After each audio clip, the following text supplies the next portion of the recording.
Hi guys, welcome to the Citizen channel. I hope you're all staying safe and well. Please, if you are new to this channel, please push that subscribe button. We do everything City, past and present here on these little vlogs, so I do try and inform and entertain, and there's some links on screen as well for Facebook and Twitter where I do post loads of City stuff. So if you follow a friend me on there, I do check every few days and follow and friend everyone back. And if you do get a chance, please have a check out my film and TV channel as well, which I try and inform and entertain on there, and all the latest films and TV drama here in the UK and from around the world, so you can check that out. That will be fantastic. Anyway, hope you enjoy today's feature. Hi, welcome to the match report of Tottenham Hotspur 1, Manchester City sadly 0 on the 15th of August 2021 at the Tottenham Hotspur Stadium. Of course, our poor run continues there, doesn't it? Pep versus Nuno, so yeah, another good one for Nuno. He's done it before to us, hasn't he? Let's be honest about it. Let's have a look at the teams. The City 11. Ederson, Cancelo, Diaz, Aki, Mendy, Ferner, Gundo, Grealish, Sterling, Mahrez and Torres. Yeah, I got 10 out of 11. That's not too bad. Obviously, I had Bernardo or Rodri in for where Sterling plays. So I'll take that, 10 out of 11. That's not too bad, but it's pretty much what I thought, to be honest with you. Sub Stefan, Zinchenko, Laporte, Walker, Stones, Rodri, Bernardo, KDB and Jesus. And the Spurs 11. Yes, all 11 correct again. So that's twice on the run now. I predicted the opponent's starting 11. I can't get ours right, but I can get our opponents. Yeah, I had Lloris, Reguilon, Dyer, Sanchez, Tanganga, Holberg, Skip, Bergwijn, Dele, Lucas Moura, or Moira Lucas. I have no idea which way around that is. I always get them confused. And Mr. Son. So there you go, not too bad. Who's in charge? Well, I had Anthony Taylor, didn't we? Gary Bezic and Adam Nunn were his line-holes. The fourth official was Craig Pawson. VAR, Stuart Atwell. And assistant was Konstantin Zadikas. So there you go. Match report, pretty brief on this one. I think we started very brightly, didn't we? But after a dominant 15 minutes, from about 18 minutes on, it was pretty much even Stevens. I think Spurs give as good as they got. I think the sort of shots ratio sort of backed that up. The best chance for City was possible after about 35 minutes, apart from that early pressure when Mahrez spectacularly, volleyed wide from about 8 yards out. I have no idea. It wasn't a clear-cut chance by any means. It came to him quite high, but again, he just highlights that City's midfielders and wingers do lack a certain composure, and even Mahrez at certain. I mean, if he's out on the wing and he can put one of those curling shots in, fair enough. But he finds himself in front of goal. He doesn't he sort of panics just a little bit, even for a guy of his experience. So obviously, it does highlight certain problems which have always been there in certain games like this, where we have to take our chances. Certainly, our scoring midfielders don't always do the business to the wingers, etc. Grealish and Mahrez, I think, looked the most likely in that first half, but they were given very little support, I think, where it mattered for City. And we never really got going, I don't think, in that second half. I can't think that we did. There was and of course, what happened, was it about 55 minutes in with a speculative effort by Son. He just hit it. And Diaz, I have no idea. I think he'd been watching the actual gymnastics at the Olympics, or even the high board diving, because he got himself into all sorts of trouble. He did like a double somersault with a difficulty level of 2.5. It was just all over him, all over the place. He didn't know. He wanted to get his body out of the way, because I don't think he wanted to deflect the ball. But what all that did was confuse Ederson, of course, who I'm from the goalkeepers union, as you know, who obviously, if it had been a harder shot, he probably would have committed himself and died. But because there's a bit of time and Diaz was faffing about, I think he just put him off, and it's just he's just wetting the goal. So I'm not going to blame Ederson particularly for that. And Diaz was doing his best. He was back defending, but he his actual actions just caused that goal, in my opinion. I don't think it was a great shot. It was a pretty rubbishy goal, to be honest with you. I don't think all credit to Son. He scores a lot against us, but it's not one of his best. Just hit the target. That's what we say to our guys, isn't it? Just hit the target and see what happens, and that's exactly what he did. And then really after that, only on 78 minutes did City really look like a threat, to be honest with you. And that was the introduction of KDB, of course. Got no intelligent running or positioning of any City players, I don't think, throughout that second half, in and around the box, to take advantage of anything we sort of supplied, which is very, very disappointing. And in my word, I've used the word tepid, I think, in a obviously when I've been looking back at this game, I think that's a word to describe the game. Certainly not our strongest 11, don't get me wrong, of course it wasn't, but too many players lacked lacked something in this game, the will to win or even battle for a draw, which I think, other teams, I think with that sort of team, that sort of game would have probably battled for a draw. It's not Pep's way. We try and play the clever way, but say if we don't score early or we don't get the goals, it is a bit of a battle, unfortunately. I was a little bit disappointed overall. So there you go. That's the match report. As I said, as brief as we can these days. On to the ratings, which are probably more interesting. The Manchester Evening News, Mr. Bukowski's back in charge. My starting score for this is 6. So they did better, they'll get higher. They did worse, which a lot did in my opinion. I'm going to be quite harsh this season. I'm going to be, these are professional football. We haven't got any Cole Palmer's going to be playing week in, week out. We haven't, these sort of guys. A Dozie's playing week in, week out. So these are professional players on good money. Playing for a good team. So I'm going to be quite strict this year, I think, on my scores. I'm not going to be overly kind. Right, on to Ederson. First of all, Mr. Bukowski's thoughts, and then I'll just add my little 2 pennyworth. Grateful for Gundo and Ederson was for covering the line after he lost out in a duel with Sanchez in the first half. He had very little to do other than pick the ball out of the net. Yeah, so Simon's giving him a 6. I've given him a 5.5. I've got a little bit of fault on the goal. Obviously, his reflexes aren't great to actually alter and move a little bit quicker, but he didn't stop it at the end of the day, so I'm not going to give him a 6 because he didn't stop the goal, and I'll say it was a softish goal, even though, as I say, I do sort of say that Diaz sort of confused him, but hey, there you go, he didn't stop it, did he? Simple as. Cancelo, Simon says his eye for the through ball is still there. It certainly was. He looked sharp coming forward inside, although the speedy Spurs attack did find space in behind a few times. Yeah, but he's not doing much with that through ball. That's my problem. I'm just frustrated with him. Simon's only given him a 5. I'm only giving him a 5. I think that's header. Was it header in the second half from about 20 yards out? Who does he think he is? Joe Jordan. Does he think he's going to score with a header from 20 yards? Pathetic. Just head it back into the danger zone or something like that. He made too many wrong decisions and wrong passes for me, Cancelo. I wasn't over impressed, so that's why I've only given him a 5. Diaz, City's best defender by a long way. Yeah, I don't disagree. Regularly clearing the danger and covering for wayward teammates. His positioning looked awkward for the goal. Yeah, he got back too far, perhaps. I'm not too sure. He should have been looking for players to mark rather than put himself in front of or near Ederson. Simon's given him a 6. I'm only giving him a 5.5 because I'm sorry, he does have to accept partial blame for that goal. So I am going to knock half a point off for him, although he did play okay apart from that. Aki kept his plays ahead of Laporte and Stones, but going up against the pace of Son and Bergwijn proved to be a struggle, not helped by having Mendy next to him. Yeah, he wasn't helped by anyone around him. Simon's only giving him a 5. I think that's a little bit unfair. I think he did the best of a bad job, and of the City players, he's one of the least experienced at this level, playing for City at this sort of quality of game, etc. And I think he put himself about and played up to his normal level, so I'm just going to give him a standard 6. I thought he had to cover and worry too much about other players around him as well. Mendy, regularly targeted by Tottenham, regularly beaten as a home side, found a way past or through him far too often. The feel of Groundhog Day. Well, teams are going to do that. If they see a weakness in a team, they're going to exploit it. And let's be honest about it, there were certain players in that team yesterday that weren't our best starting 11. Of course they weren't. So any good team, any good manager, any good team is going to exploit it. I mean, Simon's only given him a 4. I'm not going to go that bad. I'm going to give him a 5, which is still a point down on the average. He did some okay-ish crosses early on, although they were more high, weren't they? I think he was getting ready for Harry Kane, the way they were sort of quite high into the box, sort of loopy ones, but and then he just sort of deteriorated as the game went on, and defensively, as we know, he's absolutely pretty useless. But if you're going to put him, why not try? Have we not got a young left back we could just stick in? I mean, I can't remember who played in those friendly games now. I mean, just stick another left back in. You can't do any worse, can he? As I say, those crosses were okay, but obviously we're not scoring from them. So what's the point in my eyes? Any defender getting up and putting crosses in, they don't end up being a goal. What is the point? I just don't. Never understood the point. Never will. Ferner involved more than he would have liked to have been as the game quickly opened up and stayed that way.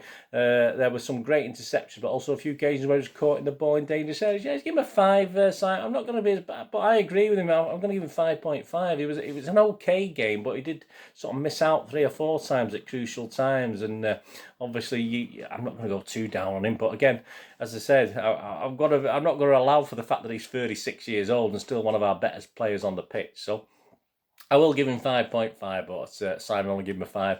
Gundogan, an important clearance off the line and measured performance in midfield that includes his trademark ghosting runs into the box. Simon's given him a 7. This is perhaps the only one we totally disagree on. I didn't see what Mr. Bukowski saw in this, to be honest with you. Ghost is a word I probably would use for him, but not perhaps ghosting runs into the box. But I think I did notice him a couple of times, but I also noticed a few things that I thought, oh, Gundam, what have you done there? So I'm sorry, I've only given him a 5.5. I've knocked him half a point off, even though obviously Simon thought he had a good game. I might have missed something, I don't know, but that's not mine. He's one of our experienced players. He should be doing far better for me. Grealish, one of the City's best players. I thought he was, yeah. At least he ran at Spurs, beating men or drawing fouls and linked up well with Sterling, what was a very promising debut. It was. He's given him a 7, yeah, and he's going to get my highest mark as well. I thought he must wonder what the hell's going on around him sometimes. He was our best player. But as I say, he was let down by some of the total seemingly lack of effort. I'm sure there was effort, but obviously seemingly composure around him, etc. So yeah, I'm going to give him a 7 like Simon. Mahrez having lots of cut above for the whole pre-season, well, apart from the Community Shield perhaps. Absolutely nothing went his way, and he shanked a glorious chance to open the scoring when the ball bounced up in the middle of the goal. Well, this is it again. I mean, Simon's given him a 5 again. I'll give him a 5. I thought the miss, okay, understandable, but I think it was a pathetic attempt. He looked, but he did look busy initially, played okay, but then sort of faded out of it. When we need players to step up when we're 1-0 down in a big game, I'm afraid Mahrez just didn't do that. Which is not the first time. So I'll give him a 5. Simon's given him a 5. Sterling starting after just a week of training. Well, at the end of the day, he must have been ready, or Pep wouldn't have started him, would he, like he did in the Champions League final? He must have knew he was ready for it. He was the first man hooked, but worked Spurs well with Grealish down the left and was not culpable for any of the misses. Yeah, he wasn't culpable for any of the misses. He did run into a couple of dead ends. Simon's given him a 6. I'm sorry. I think he just continued where he left off last season, whether he's fit or not. Sure, he must have been fit because Pep played him. Pep's a manager and he knows what our players are up to. So I'm sorry, I just thought it was just more of the same of last season. As I said, a couple of that first 15 minutes, yeah, I mean, most of this 11 would have been scored higher based on the first 15 minutes, and the same with Sterling, but I'm sorry, after that, no. Torres, a good advert for Harry Kane. Torres made a few promising runs, but was never found and couldn't correct his feet when the ball was fired in yards out as City sought an equal. Yeah, I thought that was in. I thought that was in. It sort of ball bounced up.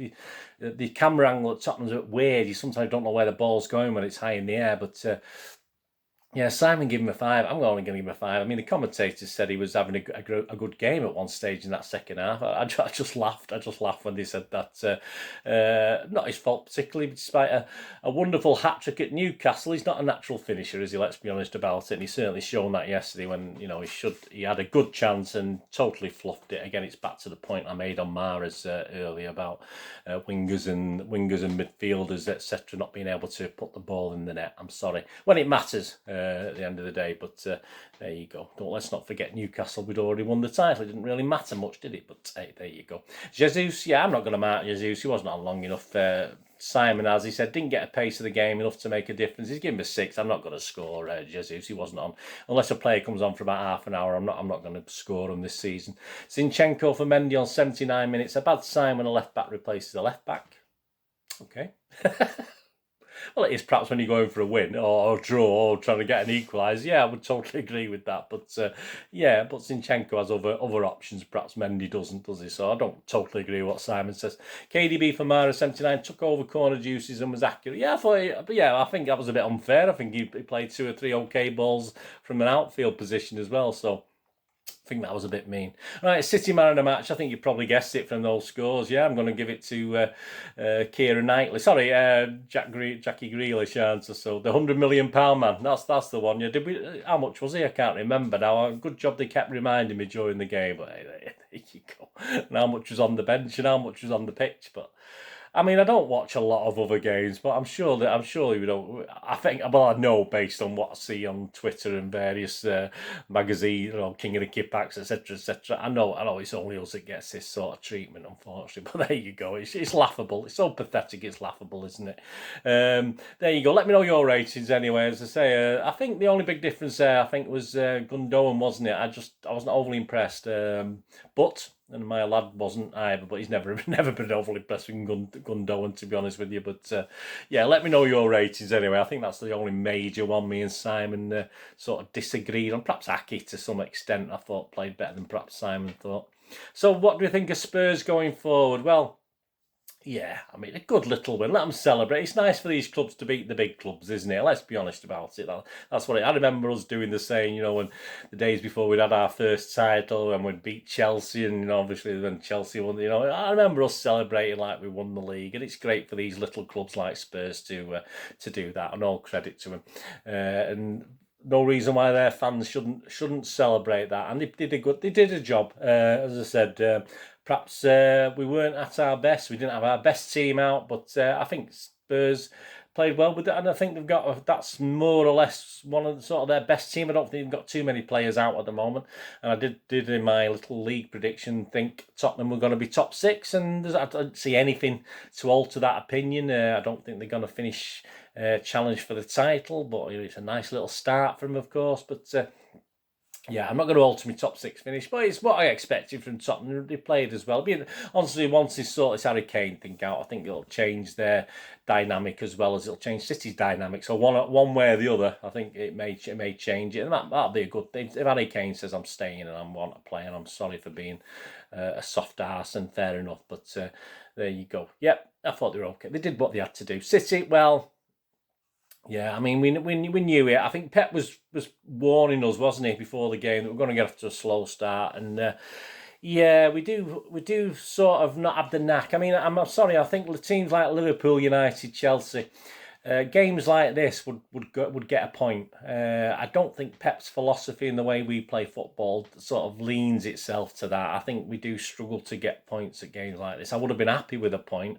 I wanted us to sneak a win, of course, but I would have been happy with a point. But we just can't do it. And as I say, allowing for the players we had on the pitch, I think we probably had a good enough team to get a point, but we can't defend, can we? Let's be honest about it. And with that sort of, when you've got Cancelo and Mendy as your fullbacks, you're going to struggle. Pace-wise, I was a bit worried. Obviously Walker makes a big difference to that, but yeah, we're not going to do it, are we? And I say, at least it was just another bad day at this stadium. The hoodoo continues, unfortunately. As I've said, we don't want to put this to bed very quickly and get it off our backs. We don't want to go on year in, year out, being our unlucky ground, if you like. But we'll have to wait another year unless we meet in the cups, of course, for that to happen. But it's early days, of course it is.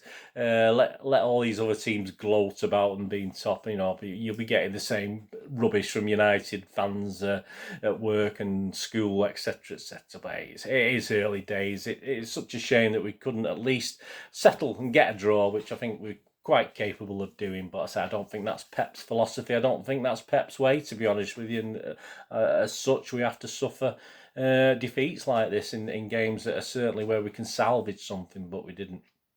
So in one word, yeah, I think we'll come back to that word. I just thought it was quite tepid from City, apart from probably a couple of exceptions, 2 or 3 exceptions. But there you go. Hope you let me know your views anyway on this. To say I'm doing this. I was philosophical straight after the game. I'm doing this obviously the following morning, so I'm still philosophical about it, and just disappointing. It was disappointing, but not totally unexpected, unfortunately. So what's coming up? Don't forget to look out for my History Boys feature. Obviously, we've got Norwich this week, haven't we? Norwich, let's get off to a winning start. Let's get in early. I'll have more of that in my preview anyway. But we're all worried about this ticketing system. We want to get in early, don't we? Get in early, have a couple of drinks. Well, I'll be driving probably because I'm picking my lad up. So I won't be having a couple myself, but I might manage one early doors and leave it at that. I can get away with that. But yeah, so let's get in early. But more on that in the preview anyway on the Norwich game. But the course will be the History Boys feature. I'll be looking back at a game between City and Norwich in August 1975 at Main Road. So join me for that. That'll be quite interesting. Some great players, a great time for me, fans like myself at that time. Of course, there'll be the match preview and a special odds special, if you like my little match odds specials. I don't condone gambling, but just a little bit of fun, a little bit of interest. Unfortunately, my charity bet went down again. I did have a draw. I had a 1-1, so I did pray for a late equaliser, but it wasn't to be. So we'll have to improve. I'll have to improve on that. I can pick the opponent's team, but I'll have to improve on my charity bets at the moment. I've got nothing in the bank yet for my charities. So yeah, and obviously look for the City Spurs match day programme watch. Yeah, so there's and also the draw for the Community Shield programmes in there. So you guys who are in that have qualified for that. Keep your eyes out for that. That'll be out in the next couple of days. So we'll be looking at the Spurs programme and the draw for that Community Shield programme will be in it. And plus, no doubt this week there might be one or two interesting City specials, obviously City past vlogs, as there's a few days to the next game. So I think I've got 4 days covered, so there'll be another couple of days worth of City past stuff, so keep your eyes out for that. Anyway, thanks for watching. Hopefully you'll come back for all those Norwich warm-up things plus everything else this week, and I hope you enjoyed that. Please, whatever you're going to do this day, have a great one. Look after yourselves, look after your friends, look after your families. More importantly, let's all look after each other. Till we meet here again on the Citizen channel, or perhaps you flit across, have a look at my film and TV channel. I've got to have a little break from football, some great film reviews and information vlogs on there. I only ever ask one thing, if you don't, please stay safe, Blues. Come on, City. Thanks for watching. Bye for now.